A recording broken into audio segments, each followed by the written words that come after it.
एक छोटे से गांव में सीमा नाम की एक बहुत ही गरीब लेकिन संस्कारी लड़की रहती थी। उसके पिता एक बूढ़े मजदूर थे और माँ लोगों के घरों में काम करके घर चलाती थी। गरीबी के बावजूद सीमा हमेशा खुश रहती थी और अपने माता पिता की सेवा में लगी रहती थी। सीमा बचपन से ही बहुत समझदार और मेहनती थी। वह पढ़ना चाहती थी, लेकिन घर की हालत ठीक न होने के कारण उसे पढ़ाई छोड़नी पड़ी। फिर भी उसने कभी शिकायत नहीं की। वह सिलाई कढ़ाई सीख कर माँ की मदद करने लगी और जो थोड़ा बहुत कमाती, वह समय बीतता गया और सीमा जवान हो गई।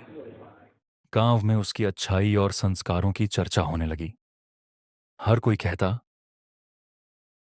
सीमा जैसी लड़की आजकल मिलना मुश्किल है। लेकिन उसके माता पिता को एक ही चिंता थी, उसकी शादी कैसे होगी। उनके पास न दहेज था न। एक दिन उसी गांव में रहने वाले एक सीधे साधे युवक अर्जुन की मां ने सीमा को देखा। सीमा उस समय अपनी मां के साथ काम कर रही थी और बहुत आदर से सबकी सेवा कर रही थी। अर्जुन की मां उसके व्यवहार से बहुत प्रभावित हुई। घर जाकर उसने अपने बेटे से कहा, बेटा, मुझे एक बहुत अच्छी लड़की मिली है। वो गरीब जरूर है, पर दिल से बहुत अमीर है। अर्जुन ने मुस्कुराकर कहा, मां, अगर आपको वो पसंद है तो मुझे भी मंजूर है। कुछ दिनों बाद अर्जुन और उसका परिवार सीमा के घर रिश्ता लेकर पहुंचे। सीमा के माता पिता घबरा गए। उन्होंने हाथ जोड़कर कहा, हम बहुत गरीब हैं, दहेज देने लायक कुछ नहीं है। अर्जुन के पिता मुस्कुराए और बोले, हमें दहेज नहीं चाहिए, हमें बस संस्कारी बहू चाहिए। आपकी बेटी ही हमारे लिए सब। ये सुनकर सीमा के माता पिता की आंखों में आंसू आ गए।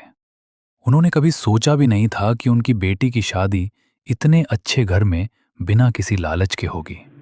कुछ ही समय में सीमा और अर्जुन की सादगीपूर्ण शादी हो गई। शादी में न ज्यादा खर्च हुआ न दिखावा, लेकिन उस दिन पूरा गांव खुश था, क्योंकि सब जानते थे कि एक नेक दिल लड़की को उसका सही सम्मान मिला है। सीमा ससुराल जाकर भी अपने संस्कार और विनम्रता से सबका दिल जीतने लगी। वो घर का हर काम प्रेम से करती और बड़ों का आदर करती। धीरे धीरे पूरा परिवार उसे बहुत प्यार करने लगा।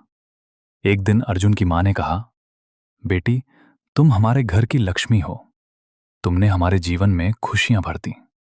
सीमा मुस्कुराई और बोली, मां, असली धन पैसे नहीं, बल्कि प्यार और सम्मान है। सच्ची सुंदरता और धन व्यक्ति के संस्कार और चरित्र में होता है, न कि पैसे और दहेज में।